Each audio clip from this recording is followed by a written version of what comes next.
I took my wife to the hospital. As the doctor cut open her clothes, he was shocked to discover that her shoulders were covered with strange lumps. I hurriedly asked the doctor what was going on. The doctor, very serious, told me it was a severe infectious disease. He then pushed me out of the room. What I didn't expect was that, after I left, the doctor took off his mask and revealed a sinister smile. It turned out that this was all a scheme for a date. The lumps on my wife's shoulders were not a disease at all, but coffee beans glued on with adhesive. The whole plan was to get me out of the way.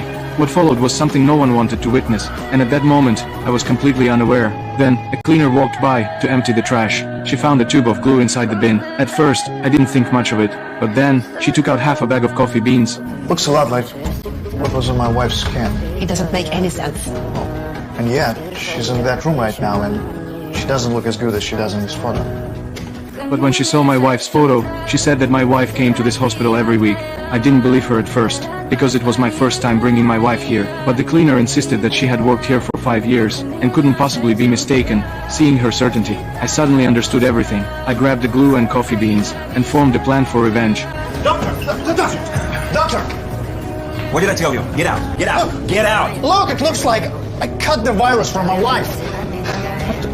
Seeing the coffee beans on my arm, they realized I must have figured something out, but they tried to remain calm. The doctor told me to change into a hospital gown, and that he'd check on me soon. He then took the opportunity to step outside with my wife, to discuss their next move.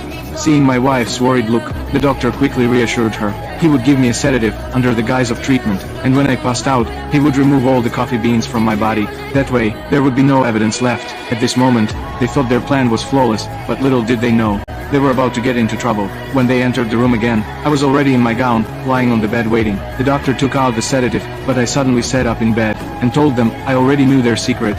At this point, they refused to admit anything. Just then, the cleaner walked in. How dare you record me without my permission?